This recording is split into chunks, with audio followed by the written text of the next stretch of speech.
أعوذ بالله من الشيطان الرجيم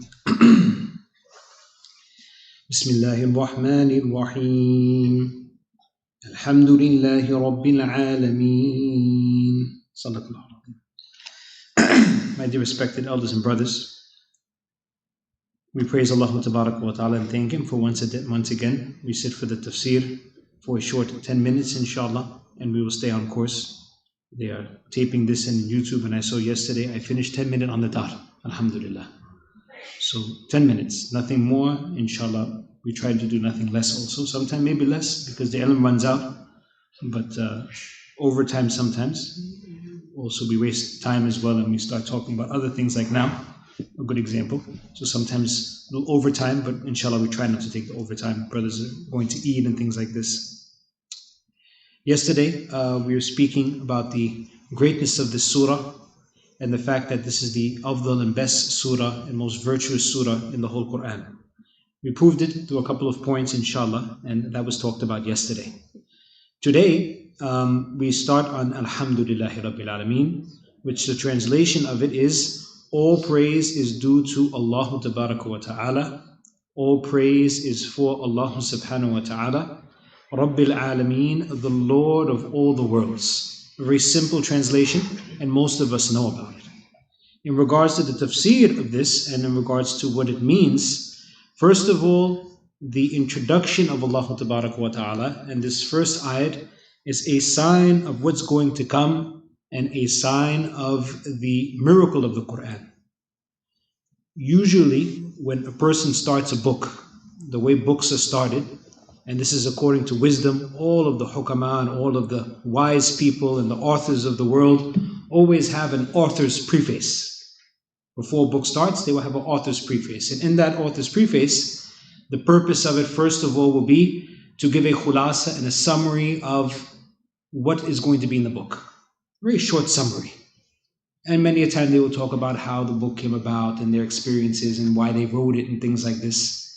So in regards to a khulasa and a summary of the whole book, the Surah Fatiha also has that hikmat and that wisdom, and also, as we will see inshallah as we go through the tafsir, and we have talked about it already, that the Surah Fatiha is Ummul Quran and Ummul Kitab. It is the mother of the Kitab and mother of the book, mother of the Quran, and mother of all the surahs, in this way that all of the meanings are basically comprised in Surah Fatiha. So we've talked about that already. So that hikmat and that wisdom, the Quran doesn't follow it, it sets the standard. And of course, Allah Tabaraka wa Ta'ala is the one who gave the hikmat and the wisdom to all of the people who ever wrote anything to start off their books in this way, that a summary first should be given. But the Quran is a little different, because also we know in an author's preface, the author, though he made great effort to write the book as perfectly as he can, he will usually express his weakness and his inability to write the book without any mistakes.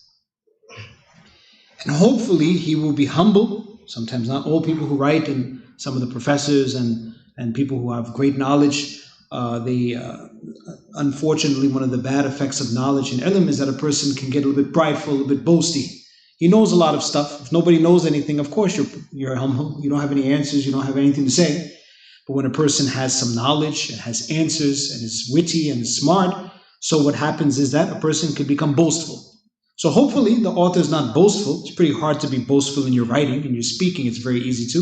But in your writing, it's hard because writing has contemplation in it. But usually the author will be very humble, and he will express his weakness, and he will say that this is the first edition, and if anybody finds any mistakes in it, then he may come back to me and he may point out those mistakes, and I am only a humble servant and this, that, and I've tried my hardest, and he will express his humility in front of the people who are reading the book. Not Allah subhanahu wa ta'ala. Allah ta'ala has no need to do this. Alhamdulillahi Rabbil Alameen. Allah Ta'ala starts off with His praise. All praise is due to me. Basically, He's saying, all praise is due to me. And of course, why not? Allah Tabaraka wa Ta'ala is that perfect Zat, that perfect being who has created all of us, knows every single thing. Alimun bima kana wa ma yakun. Allah Ta'ala knows what happened and what is going to happen also. Alimun bidat as-sudur. Anybody who has anything in their heart, Allah Ta'ala knows it. Fa'alu lima yurid. Allah Ta'ala can do whatever He wants. All of the qualities of Allah subhanahu wa ta'ala are pointing towards that Allah tabaraka wa ta'ala is in total independence from anything, and Allah tabaraka wa ta'ala is worthy of praise. Since He's perfect also, so what emanates from Him is perfect, and this book is perfect as well, the Quran. لا يأتيه الباطل من بين يديه ولا من خلفه تنزيل من حكيم حميد.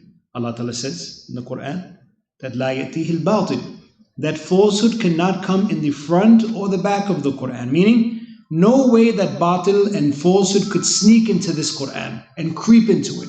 There's no way that a mistake can come in this book. Why? تنزيل من حكيم حميد. It is sent down from He who's the most wise, and He who, Hamid, is praiseworthy. There's no way that any mistakes can come out from Him. He's the all praise, He's praiseworthy. The angels are it's His innate quality that He is praised. Hamid, bimana Mahmud, that Allah Ta'ala is always being praised. So Allah Tabaraka wa Ta'ala, He starts off with His praise and says that all praise is due to me. Unlike a book would start with an author where he says, I'm very humble, I'm sorry, maybe there's some mistake in the book, please return back to me and you can tell me about it later on. Allah Ta'ala doesn't do this. Now a person might think and might say, who's thinking out of the box, and might say that Allah Tabaraka wa Ta'ala hates takabbur. Innahu la yuhibbul mustakbirin. Allah Ta'ala does not like takabbur. Allah Ta'ala tells us also, فَلَا تُزَكُّوا أَنفُسَكُمْ. Do not think yourself to be very pure. So Allah Ta'ala starts His book with Alhamdulillahi Rabbil Alameen, all praise due to me. A person might think that this is kind of giving a little bit of a door open to be mutakabbir and someone who is prideful. Why would Allah Ta'ala do that for? Why would Allah Ta'ala start with such a quality like this, where a person may think that this is kind of a prideful statement? All praise due to me. Allah Ta'ala could have started off with something else. I'm the creator of everything. He could have talked about the reasons why He's supposed to be praised. But Allah Ta'ala started off with Alhamd. So the answer to that is, first of all, this is also a sign for us that we should stay far away from takabbur as well. The sifat of takabbur is the worst sifat and quality a person can have in him. We know that the shaitan, aba wastakbar. Ulama say that this was the reason, Allah Ta'ala gives the reason after his rejection. Aba, he rejected. What was the reason? Wastakbar. Because he had takabbur. He thought he was better than Adam alayhi salam.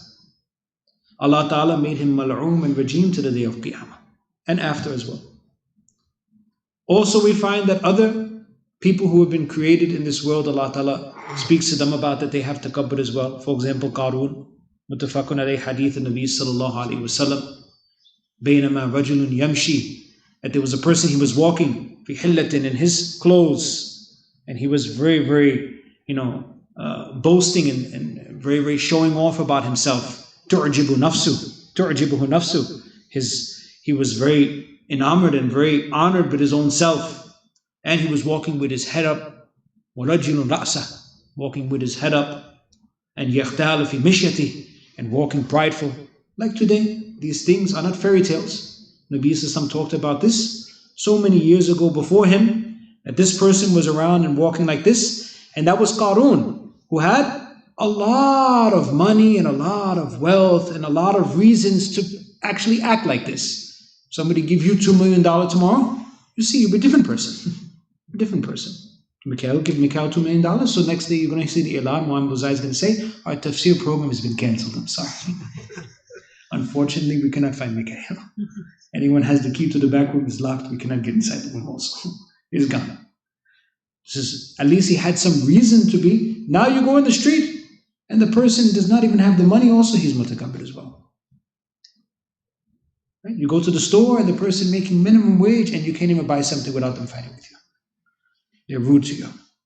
Like you envy the position of a cashier, or you envy the position of a manager at McDonald's or something. This is what something you want to do. Oh, this is takabbur, is a terrible thing. So Allah Ta'ala also destroyed Qarun.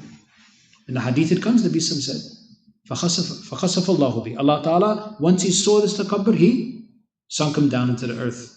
And in the Quran it comes also, فَخَسَفْنَا بِهِ وَبِدَارِهِ الْأَرْضِ. So takabbur is something that right away a person can get the punishment of Allah subhanahu wa ta'ala. So the shaki and the person who complains about this ayat and says, as Allah Ta'ala, when he's saying this, is there any sign of takabbur? Any sign of pride? Does it show that there's pride? Obviously not. But actually one of the names of Allah Ta'ala is Al-Mutakabbir. Right? One of the names of Allah Ta'ala is Al-Mutakabbir. But this is not the same quality as a person who is mutakabbir in insan, who thinks he's better than somebody else. Right? And it's mutakabbir, right? Mutakabbir. And the person who gives the takbir for the salat, he is mukabbir. Mukabbir. We should not make that mistake. One president of the masjid once, he said, where is the muazzin? Tell him to come, hurry up, mutakabbir. And you must give the takbir. Tell the mutakabbir to come and he must give takbir. This is mukabbir, not mutakabbir. So mutakabbir is one of the sifat of Allah Ta'ala. Al-Mutakabbir. Comes in Surah Al-Hashr. Al-Azizu. Okay. What's the... Sorry. Azizu Jabbaru Mutakabbir. Hamara Mukabbir, mashallah. Mutakabbir ka ayat. Mashallah, Al-Mutakabbir. So, Azizu Jabbar Mutakabbir. Allah Ta'ala is Aziz. Look, all those qualities. Aziz, Al-Jabbar, Mutakabbir. All qualities that a person may say, oh, Allah Ta'ala. But these qualities actually have a different meaning when they are with Allah Ta'ala. What meaning do those have when they're with Allah Ta'ala? Inshallah, tomorrow we will do that. And we will show how this ayat, mashallah, is not like that. What a person may think that there is takabbur, but is Allah subhanahu wa ta'ala in His great quality, showing how great He is. And also the lesson that we get from this ayat. And there's many other things about praise and shukr and Rabbul Alameen we'll go into in this ayat also. Jazakumullah khair wa akhir da'wana.